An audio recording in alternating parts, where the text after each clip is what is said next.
नमस्कार, आप देख रहे हैं आरएडी न्यूज़। मैं हूं योगेश चक्रवर्ती। बिहार का सबसे बड़ा वोट बैंक यादव समुदाय को अपने पक्ष में करने को लेकर, उन पर दावेदारी को लेकर बीजेपी और आरजेडी के बीच बेचैनी बढ़ गई है। यादव समुदाय जहां पहले से आरजेडी के साथ है, वहीं बीजेपी इस वोट बैंक में सिंहमारी के लिए तरह तरह के हथकंडे अपना रही है। उसी कड़ी में हाल ही में जो है बीजेपी ने गोवर्धन पूजा किया पहली बार बिहार में, और इस पूजा के जरिए यादवों को अपने पक्ष में करने के लिए एक बड़ा संदेश दिया कि बिना यादव के पीएम मोदी भारत को विश्व गुरु नहीं बना पाएंगे। इसके तुरंत बाद जवाब में लालू प्रसाद यादव ने कहा कि ये विश्व गुरु नहीं, विनाश करने वाले लोग हैं, कंस के वंशज हैं।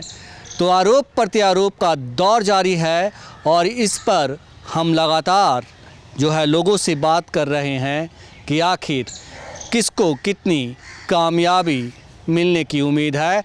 तो इसी मसले पर हम बात करते हैं वीरेंद्र यादव न्यूज़ के संपादक वीरेंद्र यादव जी से।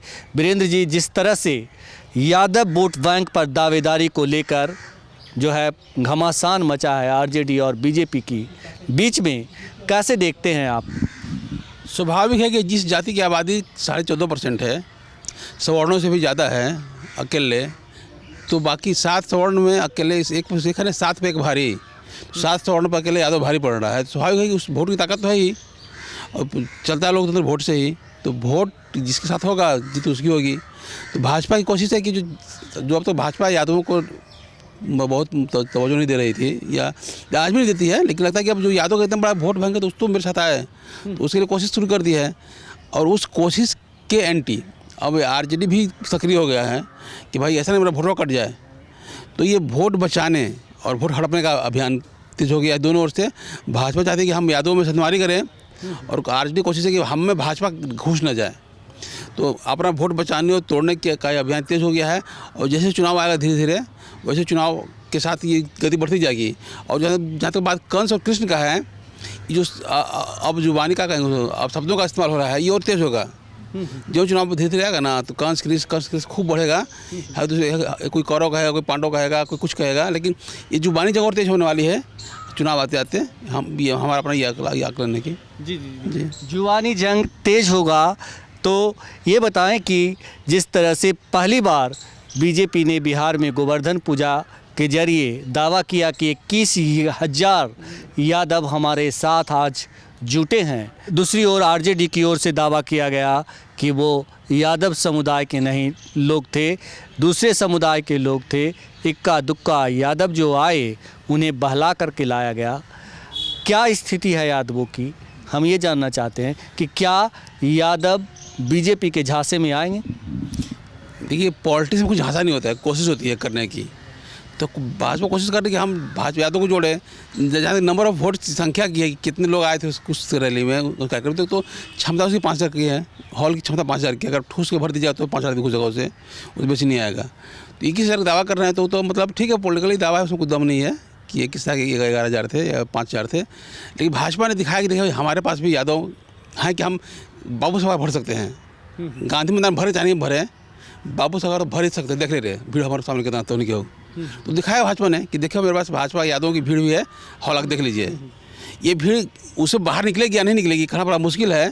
लेकिन वो 5,000 लोग तो थे ही कम से कम, उसमें यादव भी थे कि बाकी लोग भी थे, तो और लोग भी हो गए ही। तो ऐसा नहीं कि सिर्फ यादव की, तो हर पार्टियों का ऐसा होता है कि रैली चमार का होगा तो भूमिहारों आएगा, उसमें 5 को 6 यादव आएगा। भीड़ तो भीड़ होती है, उसमें कुछ जिसका जो टारगेट होता है उसको लेके आता है, बाकी तो भीड़ रहती है। तो यहाँ भी कुछ तो यादव होंगे, बाकी लोग भी होंगे, तो सब मिला के सब मिला के दो तरफा मैंने भीड़ तो सिर्फ यादव की नहीं रही होगी, लेकिन भीड़ तो भाजपा का कि यादव कर रहे तो कुछ तो भीड़ यादव को रहेगी होगी ना। जी। वीरेंद्र जी, आप इसे कैसे देखते हैं कि एक तरफ जो है नित्यानंद राय लालू यादव पे निजी हमला करते हैं कि वो कंस का परिवार है, परिवार बात करते हैं वो लोग। आप हमारे साथ पीएम मोदी को देखिए, पीएम मोदी को समझिए, वो अगर यादव समुदाय हमारे साथ आ जाता है तो प्रधानमंत्री नरेंद्र मोदी जो है भारत को विश्व गुरु बना देंगे। तो ये किस तरह का, कैसे देखते हैं, क्या एक प्रलोभन भरा है? नित्यानंद राय जी ने जो कुछ भी कहा वो तो भाई ठीक है, पॉलिटिकल एंगल तो होना ही चाहिए उसमें, लेकिन एक बात तो है कि लालू यादव ने उनका नाम लेकर उनका कद बढ़ा दिया है। अभी जो भाजपा की पॉलिटिक्स में नित्यानंद राय हाथी बजा रहे थे उसको लालू ने ब्रेक लगा दिया है। अब ये फिर रिटर्न होके मेन स्ट्रीम में आएंगे। माने भाजपा की पॉलिटिक्स में नित्यानंद की राय की भूमिका बढ़ गई है, महत्व बढ़ गया है लालू जी के बयान से, क्योंकि लालू जी जो ही उन पर टारगेट किया नित्यानंद राय को, स्वाभाविक उनका ये टीआरपी बढ़ गया था नित्यानंद राय का, तो इसलिए लालू यादव का ये बयान उनके लिए वरदान साबित हो गया। लालू जो नित्यानंद राय खत्म हो रहे थे भाजपा के पॉलिटिक्स से, अब फिर मेन धारा में आ जाएंगे वो, और अब अगली पूरी हर कोशिश में भाजपा की होगी कि नित्यानंद को फिर से मौका दें बेहतर करने का। इसलिए उनके लिए सौभाग्य था कि ये रैली यादवों को करके लालू यादव से उसके खिलाफ बुलवा के नित्यानंद राय ने अपना भाव बढ़ा लिया है। इसमें कहीं कोई दो राय नहीं है, उनका पॉलिटिकल पुनर्स्थापना शुरू हो जाएगी फिर से। नहीं, आरजेडी के तो नेता कह रहे हैं कि नित्यानंद राय जो है अपना भाव बढ़ाने के लिए ही गोवर्धन पूजा किया। जैसे आप कह रहे हैं कि वो मरणासन हो गए थे बीजेपी में, बीजेपी के नेता भी ऑफ द रिकॉर्ड कह रहे हैं कि वो मरणासन हैं, हो नहीं गए थे, हैं, और उनकी कहीं कोई तो तवज्जो नहीं है, आने वाले लोकसभा चुनाव में उन्हें टिकट मिले या ना मिले, इस पे भी शंका है। तो ऐसी स्थिति में लालू यादव ने ये कहकर कि तेज प्रताप को भी खड़ा कर देंगे तुम्हारे खिलाफ तो तुम हार जाओगे, ये एक तरह से वरदान साबित हुआ है। तेज प्रताप खड़ा होने के बाद क्या अलग बात रही, करेंगे नहीं करेंगे ये अलग बात रही, लेकिन उनका ये बयान लालू जी का तो उनके खिलाफ, नित्यानंद राय के खिलाफ में उनको ताकत दे दी है पार्टी के अंदर की पॉलिटिक्स में। कितना वोट लाएंगे यादव को बड़ा महत्वपूर्ण नहीं है, लेकिन जो पार्टी की पॉलिटिक्स में हाशिए बजा रहे थे वो मेन स्ट्रीम में लौट आए हैं, और उनकी जो धारा बाहर की ओर जा रही थी, उनकी गति थी वो अंदर वापस आ रही है, पार्टी के मिनिस्ट्री में आएगी। और भाजपा की पूरी कोशिश होगी कि अब नित्यानंद राय को फिर से पुनर्स्थापित करें, क्योंकि लालू यादव ने उनको उन्होंने प्राण कर दिया, प्राण प्रतिष्ठा है थी ना, अपनी मूर्ति प्राण प्रतिष्ठा वो कर दिया है, जो मूर्ति बन चुके थे भाजपा में, मिट्टी की मूर्ति थे, अब उनकी ताकत लालू जी के प्राण प्रतिष्ठा के बाद में बढ़ गई है। दूसरी ओर नित्यानंद राय जो है जवाब भी दिया है लालू यादव को कि आप अपने परिवार में से, यानी कि लालू परिवार में से, इवन कि लालू यादव भी हमारे खिलाफ आकर चुनाव लड़ लें, और अगर हम हार जाएंगे तो संन्यास ले लेंगे। तो बड़ी चुनौती दी है। लड़ रहा है ना, कहाँ मौका आप टाइम 6 महीने बचना ही हुआ, वो बेटा को लड़ रहा था, उन्हीं को आप लड़ लीजिए, कहाँ अंतर पड़ता है भाई।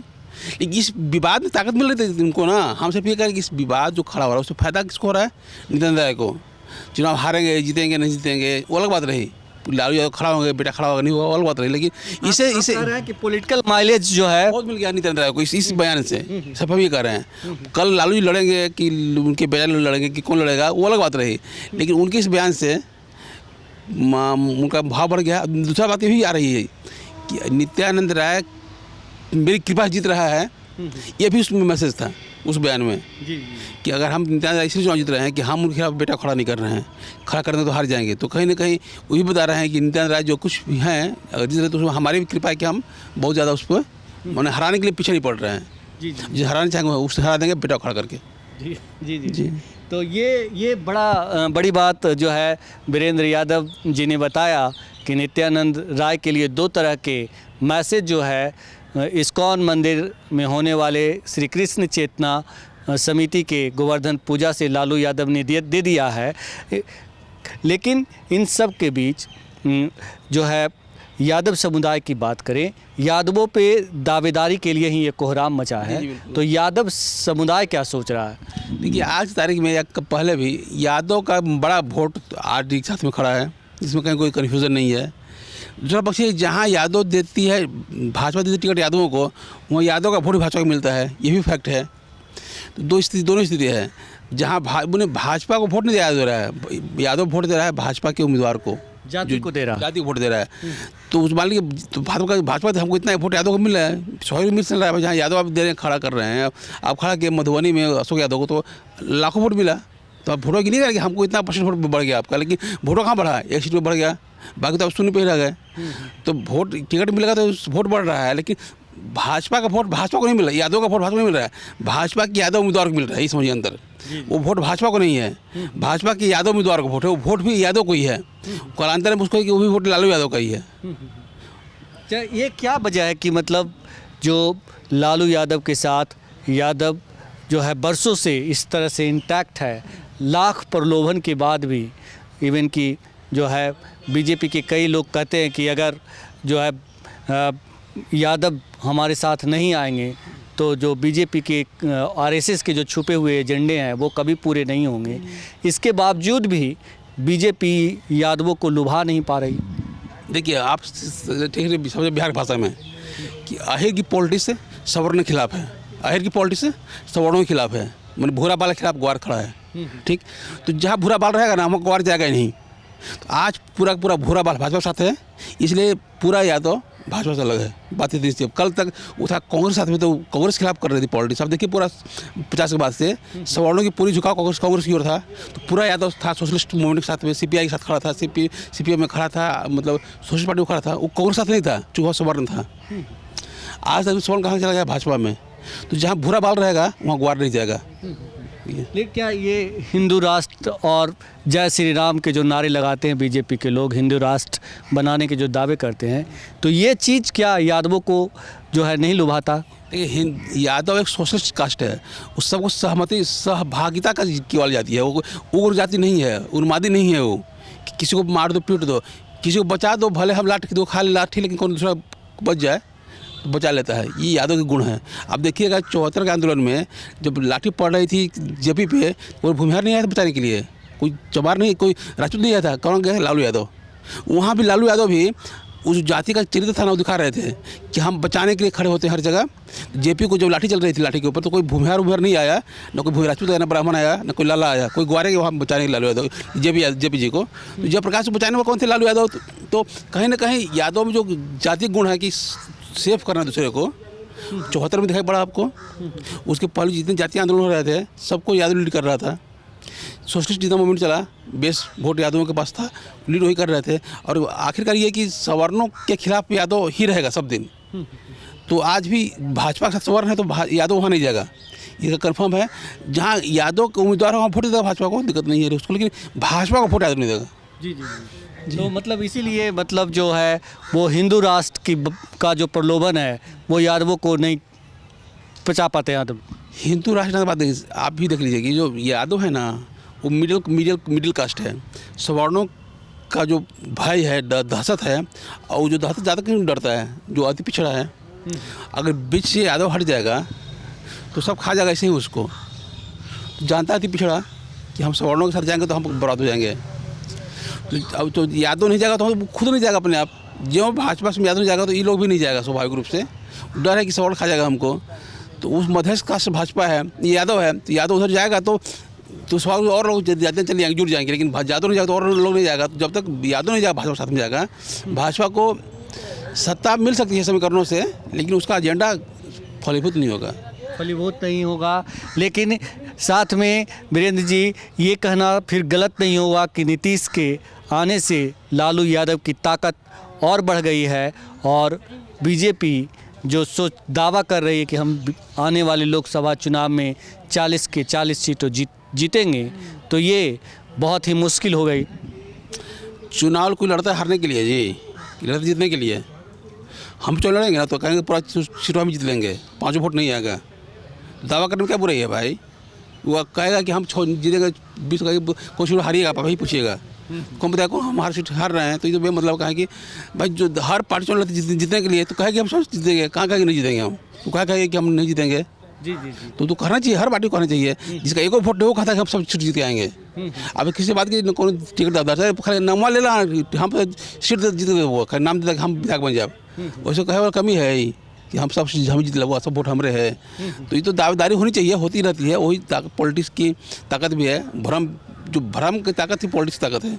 अब जितना बड़ा भ्रम खड़ा कीजिएगा उसी में से कुछ परिणाम सामने आएगा। जी। ठीक उसी तरह जैसे कहते हैं कि अगर मन ही मन खाना है तो 56 प्रकार का भोग क्यों ना खाएं, 1-2 प्रकार का भोग क्यों खाएं। तो बीजेपी जो है भ्रम में खा रही है और दावा कर रही है कि यादव हमारे साथ। हम बीजेपी बात नहीं कर रहे हैं, ये हम हर पार्टी के कर रहे हैं। ये काम हर पार्टी कहती है, जो अगर कह रहा है महागठबंधन कि हम 40 जीतेंगे, वही भ्रम है उसको भी, वही भ्रम भाजपा को भी है, वही जो भी पार्टी रहेगी सबको वही भ्रम रहता है। इसी भ्रम की तो पॉलिटिक्स है, भ्रम को यथार्थ तक पहुँचाना ही पॉलिटिकल कैरियर की जीत है, बाकी तो कुछ भ्रम है।